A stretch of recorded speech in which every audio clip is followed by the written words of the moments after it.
ओम नमो भगवते वासुदेवाय। ओम नमो भगवते वासुदेवाय। ओम नमो भगवते वासुदेवाय। श्रीमद् भागवतम तीसरा कैंटो 27वां अध्याय 28th and 29th। We are running towards the end of this chapter 27th, जो कि बड़ा महत्वपूर्ण था फिलॉसफी के माध्यम से, नज़रअंदाज से। तो 28वें श्लोक में कपिल भगवान अपनी माता देवती को कहते हैं 28 और 29 में, मद्भक्ता प्रतिबुद्धर्थ मद प्रसादेन भूयसा निश्रेयसं स्व संस्थानम कैवल्याख्यम आस्मदाश्रयम् प्राप्नोति इह अंजसा धीर स्वदृशा छिन्न संशय यद्गत्वा न निवर्तते योगी लिंगात विनर्गमे। मेरा भक्त मेरी असीम अहेतु की कृपा से वस्तुतः स्वरूप सिद्ध हो जाता है और इस तरह समस्त संशयों से मुक्त होकर वह अपने गंतव्य धाम की ओर अग्रसर होता है, जो मेरी शुद्ध आनंद की आध्यात्मिक शक्ति के अधीन है। जीव का यही परम सिद्धि है, गंतव्य है। इस शरीर को त्यागने के बाद योगी भक्त उस दिव्य धाम को जाता है जहाँ से वह फिर कभी नहीं लौटता। तो भगवान यहाँ पर अगेन कंफर्म कर रहे हैं कि भगवान का एक सुंदर धाम है जो वहाँ जाता है कभी नहीं आता है, लेकिन वहाँ जाता कौन है?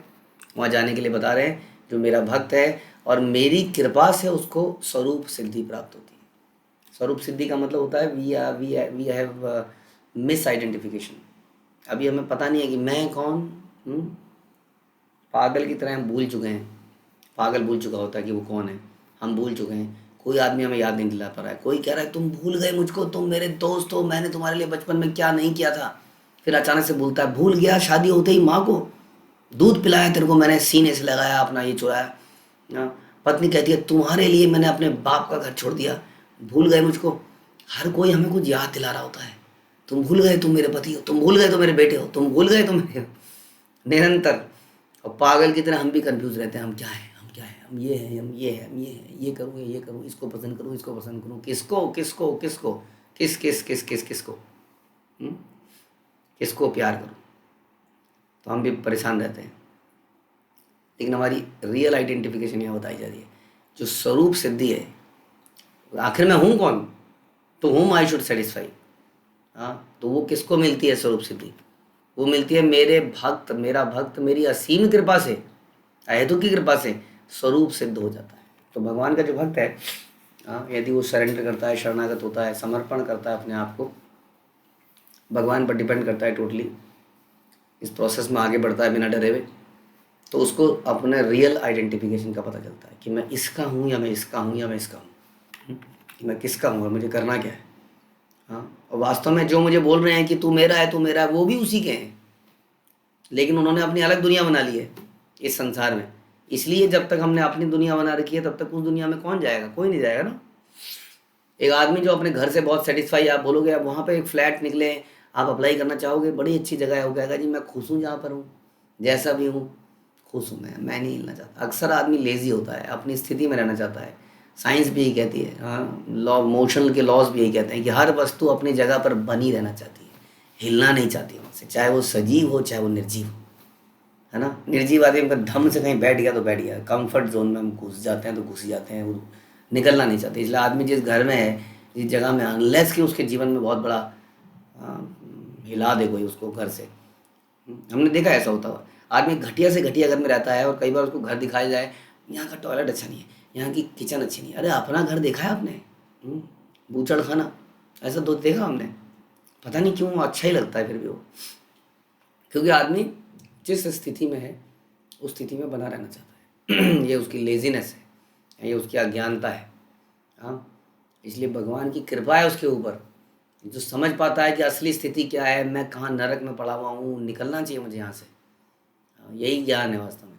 तो मेरा भक्त मेरी असीम हेतु की कृपा से वस्तुतः स्वरूप सिद्ध हो जाता है और इस तरह समस्त संशयों से मुक्त होकर अपने गंतव्य धाम की ओर अग्रसर होता है। अब संशय नहीं रहता उसको, क्या होगा वहाँ पर, मकान किराए पे मिलेगा क्या, मेंटेनेंस निकाल पाऊंगा मैं, वहाँ की किराया दे पाऊंगा, ये कर पाऊंगा वो कर पाऊंगा, उससे संशय नहीं है, क्योंकि वो भगवान पे डिपेंडेंट होकर जा रहा है।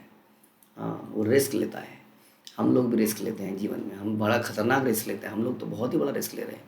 हम लोग कितने बड़े बड़े लोन लेते हैं, लाखों के लोन, 20 साल में उतरेगा जी, और कल ही मर गया तो बताइए, लोन लेके मर गया, उसका कर्जा तो उतर ही गया ना उसके सर पे। आप ये नहीं सोच सकते कि लोन लेके मर गया बेटा उतारेगा, बेटा तो इस संसार में उतारेगा, वो कहाँ उतारेगा, उसको उतारने के लिए फिर आना पड़ेगा। कितना बड़ा रिस्क है। हम जीवन को कितना फ्यूचरिस्टिक होकर सोचते हैं कि इस साल में ये करूँगा, इस साल में ये करूँगा, इतना जोड़ लूँगा तो उसके बाद ये मकान आ जाएगा, इतना जोड़ लूँगा तो कार आ जाएगी, उसके लिए हम दिन दिन मरते हैं, एक एक दिन मरते हैं हम लोग। कितना बड़ा रिस्क है ये, रिस्क नहीं है, हम लोग ऑलरेडी रिस्क पे हैं। We are thinking, we are assuming कि हम जिंदा रहेंगे इस डेट तक, इस तारीख तक, यही इतना बड़ा रिस्क है। अब देखिए ट्रेन एक्सीडेंट में कितने लोग मारे गए, कोई सो रहा है, कोई जग रहा है, उसको कोई कुछ कर रहा है, वो अचानक से वो मृत्यु, उसको पता नहीं थी कि 1 सेकंड बाद मेरी मृत्यु आने वाली है। और समाप्त, सब कुछ एक डिवास्टेशन, समाप्त 1 सेकंड में। ऐसा होता है। This is a great risk you take. तो भाई क्यों ना भगवान के लिए रिस्क लिया जाए। हाँ, अगर रिस्क लेना ही है, क्यों ना उस पुरुषोत्तम के लिए, उस अच्युत के लिए रिस्क लिया जाए, जैसा कि अर्जुन ने लिया। कितना बड़ा अर्जुन ने रिस्क लिया। कहते हैं कि युद्ध के बाद अर्जुन जैसे ही रथ से उतर रहा था तो उसने कहा भगवान आप उतरिए। भगवान ने कहा बेटा आप उतरो पहले। और पहले अर्जुन उतरे, और जैसे ही भगवान रथ से उतरते हैं पूरा रथ नीचे ढह जाता है।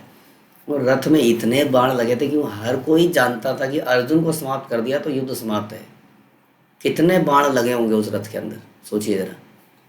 केवल भगवान की वजह से सब कुछ स्थापित था।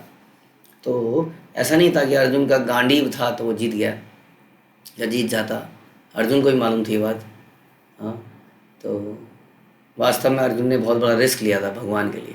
भीष्म पितामह से लड़ना, ग्रेटेस्ट रिस्क, जो कि कभी हारा नहीं है युद्ध में, और जिसको इच्छा मृत्यु प्राप्त है। कौन मारेगा उस व्यक्ति को, कैसे मारेगा, तो रिस्क है। इसलिए हम क्यों ना भगवान के लिए रिस्क लें, डिपेंड करें भगवान के ऊपर। आगे देखी जाएगी क्या होगा। क्या होगा, कल को मैं माला करना शुरू कर दूंगा, क्या होगा मेरे जीवन में। आप मुझसे कहोगे ये मत खा वो मत खा, कल को मैं किसी जगह फंस जाऊंगा, किसी शादी में फंस जाऊंगा। कितनी छोटी सोच हो जाती है हमारी। एंड जीवन में हम इतने बड़े बड़े रिस्क ले रहे हैं ऑलरेडी, जैसा भी मैंने चर्चा करी। और छोटे छोटे रिस्क आप ये कंठी माला पहना दोगे तो कैसे होगा, कहीं ऐसा हो गया तो, कहीं वो हो गया तो। We have to take risk and depend on Krishna, he will save us, anyway he is saving us. तो इसलिए यहाँ पे बता रहे हैं कि समस्त संशयों से मुक्त होकर अपने गंतव्य धाम की ओर अग्रसर होता है। That is our real progress. देखिए केवल चलने को प्रोग्रेस नहीं कहते। अगर कोई गाड़ी रॉन्ग नेविगेशन पे जा रही है तो प्रोग्रेस नहीं है, चल रही है बहुत तेजी से, लेकिन उसको प्रोग्रेस माना जाएगा क्योंकि वो गंतव्य की तरफ जा ही नहीं रही है, राइट। इस तरह हम लोग बहुत तेजी से प्रोग्रेस कर रहे हैं, जमाना बदल रहा है, डेवलपमेंट हो रही है, ये हो रहा है, भारतीय विकास हो रहा है, सड़कें बन रही है, डैम्स बन रहे हैं, बट क्या इट्स रियल प्रोग्रेस? क्या हम अपने गंतव्य की तरफ जा रहे हैं? That is the question. अगर हम गंतव्य की तरफ जा रहे हैं तो चाहे हम एक कदम भी बढ़ा रहे हैं, that is a progress, otherwise it is not a progress. ये सोचना चाहिए, क्या हम गंतव्य की तरफ जा रहे हैं? गंतव्य क्या है? कोई जानता है कि गंतव्य क्या है? गंतव्य क्या बन गया आज की डेट में? 25 साल में नौकरी लग जानी है, 5, 6, 10, 15 लाख मिल जाए, गंतव्य है। इतना छोटा गंतव्य है आज की डेट में। शादी हो जाए एक अच्छी सी लड़की से, घर बस जाए, गंतव्य है। क्या यही गंतव्य है? सोचना चाहिए। कई बार कई लोगों से हम बातचीत करते हैं तो they are living aimless life. कोई एम ही नहीं है ज़िंदगी जीने का। कोई सिद्धि प्राप्त हो गई, कोई ज्ञान प्राप्त हो गया, उसी में इतरा रहे हैं लोगों। कोई कहते हैं हम लोगों की ज़िंदगियाँ सुधार रहे हैं। क्या सुधार रहे हैं लोगों की ज़िंदगी? हाँ, क्या आप जीवन से मृत्यु को हटा दोगे? क्या रोगों को हटा दोगे? दैट इज़ अ थिंग कि वह व्यक्ति अपने गंतव्य धाम की ओर अग्रसर होता है समस्त संशयों से मुक्त होकर, जिस पर भगवान की कृपा होती है, जो मेरी शुद्ध आनंद की आध्यात्मिक शक्ति के अधीन है। वो जो भगवान की आध्यात्मिक शक्ति के अधीन है, ना कि माया शक्ति के अधीन है। 2 प्रकार की शक्तियाँ हैं, भगवान की शक्ति हर जगह। ऐसा नहीं कि इस संसार में भगवान का राज नहीं चलता, उस आध्यात्मिक जगत में भगवान का राज चलता है। भगवान का राज हर जगह चलता है। पुलिस सरकार का राज सिविलियन के ऊपर भी चलता है, और हाँ, जो जेल के अंदर बंद है उनके अंदर भी चलता है। दोनों के अंदर चलता है, बट ट्रीटमेंट डिफरेंट है दोनों के साथ साथ, राइट। बिल्ली चूहे को भी पकड़ती है, बिल्ली अपने बच्चे को भी मुंह से पकड़ती है, बट ट्रीटमेंट डिफरेंट है। एक व्यक्ति भगवान की माया शक्ति के अधीन है, एक व्यक्ति भगवान की आध्यात्मिक शक्ति के। जो आध्यात्मिक शक्ति के अधीन है, यानी कि भगवान की भक्ति करता है, हाँ, अग्रसर आगे होता है, उसके ऊपर कृपा होती है, वो अपने स्वरूप को आइडेंटिफिकेशन समझता है और अपने गंतव्य की तरफ अग्रसर होता है। बता रहे हैं जीव का यही चरम सिद्धि है, ये चरम सिद्धि है जीव की। और इस शरीर को त्यागने के बाद योगी भक्त उस दिव्य धाम को जाता है जहाँ से फिर कभी लौट को नहीं आता। फिर क्यों लौट के आएगा? गलती से एक बार चला गया था, इतनी मुश्किल से वापस आया है, पूरा देख लिया, समझ लिया, हाँ पुरुषोत्तम भी यही हैं, सबसे सुंदर भी यही हैं, हाँ सबसे बलशाली भी यही हैं, ये दिव्य धाम है, ना जन्म है ना मृत्यु है, यहाँ पे लीलाएं हैं, सेवा करता रहूँगा, बस आपके चरणों में गिरा रहूँगा। आई नंद तनुज किंकरम प्रतिदम मामिषमय भवाम बुधो। गिर गया हूँ एक बार, अब की बार पैर पे चिपका लो, यहाँ से निकलूंगा नहीं कभी। इस प्रकार से वो अपनी उस चरम सिद्धि पर पहुंचता है और उसके बाद फिर कभी नहीं लौटता, भगवान कह रहे हैं, समझ चुका होता है। यदा न योग उपचितासु चेतमा चेतो मायासु सिद्धया विसज्जते अंग अनन्य हेतुष अथ गति स्यात् आत्यंतिकी यत्र न मृत्युहास। जब सिद्ध योगी का ध्यान योग शक्ति की गौण वस्तुओं की ओर, जो बहिरंगा शक्ति के प्रकाट्य है, हाँ बहिरंगा मतलब माया शक्ति, आकृष्ट नहीं होता, तब मेरी और उसकी प्रगति असीमित होती है और इस तरह उसे मृत्यु कभी परास्त नहीं कर पाती। भगवान बता रहे हैं कि कार को अगर तेज चलाना है तो कैसे चलाया जाए, कैसे चलाया जाए, राइट। कार को अगर तेज चलाना है तो कैसे, उसका एयर प्रेशर कितना होना चाहिए, हाँ सड़क कैसी, ऐसी सड़क पे चलो, इस सड़क पे चलोगे तो ऐसे चलोगे, इस सड़क पे चलोगे तो फंसी रहेगी गाड़ी, मिट्टी दलदल है रास्ते में, टायर घूमता रहेगा लेकिन गाड़ी आगे नहीं जाएगी। तो ये बता रहे हैं भगवान कि गति तेज कब रहेगी? जब बहिरंगा शक्ति से आकृष्ट नहीं होगा, तब गति तेज रहेगी, नहीं तो बार बार बहिरंगा शक्ति क्या है? माया शक्ति। माया शक्ति हमें मोहित कर ही लेती है, हम अट्रैक्ट हो ही जाते हैं, उसके कारण हमारी प्रगति रुक जाती है, हमारी प्रोग्रेस रुक जाती है। बहुत सारी अट्रैक्शंस के कारण हमारी प्रोग्रेस रुक जाती है। तो ये समझना पड़ेगा कि हम गंतव्य में नहीं जा रहे हैं, अग्रसर नहीं हो रहे हैं। जब सिद्ध योगी का ध्यान योग शक्ति की गौण वस्तुओं की ओर, गौण समझते हैं, प्राइमरी क्या है? योग शक्ति। आपने किया कपाल भारती, आपने किया अनुलोम विलोम, आपने किया ये वो, बेड़ा गर्क हो गया संसार का, क्या समझ के वो ये समझ रहे हैं कि भाई योग का यही निष्कर्ष है, यही निचोड़ है, ये तो गौण है, सेकेंडरी है। योग स्वास्थ्य के लिए नहीं बनाया गया था। स्वास्थ्य, आहार, जितने भी हमारी फिलॉसफी थी, हमारा जितना भी योग पद्धति में ज्ञान है ना, जितना भी था, वास्तुशास्त्र है, योग है, आयुर्वेद है, या जो भी है, इस सब का पर्पज़ ये था कि कैसे किसी ना किसी कम से कम समय और कम से कम चीज़ों, मतलब स्वास्थ्य को बनाए रखे, कैसे हम भक्ति कर पाए। That was the main reason. हम उसको उसमें से उसको निकाल के सब चीज़ों के गौण सेकेंडरी फायदों को निकाले जा रहे हैं, मेन चीज़ को नहीं। तो कहते योग शक्ति, भगवान की भक्ति की गौण चीज़ें क्या मिलती हैं?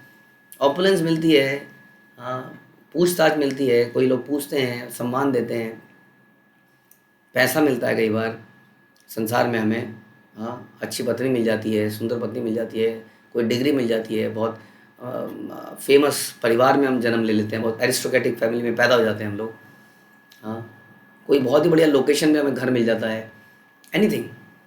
जो इसके प्रति आकृष्ट हो जाते हैं तो उसकी प्रगति रुक जाती है। नहीं तो जो नहीं हो पाता है, जो अपना ध्यान केंद्रित करके रखता है अपने गंतव्य में, तो कह रहे हैं उसे मृत्यु भी परास्त नहीं कर पाती, क्योंकि उसका जन्म ही नहीं होता है, वो भगवान के धाम में ही चला जाता है, वो मृत्यु को परास्त कर देता है वास्तव में। ऐसे होते हैं भगवान के योगी, जो एकमात्र एक गोल को लेके चलते हैं। ध्यान रखिएगा, बहुत कठिन है डगर पनघट की। तो ये रास्ता जो है, हाँ इतना मुश्किल भी नहीं है, लेकिन इसमें फोकस की ज़रूरत है। सावधानी हटी, दुर्घटना घटी। लेकिन फ़ायदा ये है इस दुर्घटना में कि भगवान फिर भी दुर्घटना के बाद भी बचाते हैं, फिर मौका देते हैं। ऐसा कभी नहीं होता है कि भगवान मौका नहीं देते हैं। 100वां बार फेल होंगे, 200 बार फेल होंगे, 1000 बार फेल होंगे, बट नुकसान हमारा ही है। इसलिए बेस्ट है कि फोकस किया जाए अपने गंतव्य के ऊपर। हमेशा विज़न होता है ना, ऐसे विज़न को देखा जाए और उसकी तरफ बढ़ा जाए। और यहीं इस प्रकार से हमारा 27वां अध्याय समाप्त होता है। हाँ, प्रगति का ज्ञान नामक 27वें अध्याय के भक्ति वेदांत तात्पर्य पूर्ण होते हैं। हरे कृष्ण। श्रील प्रभुपाद की जय। ग्रंथराज श्रीमद् भागवतम की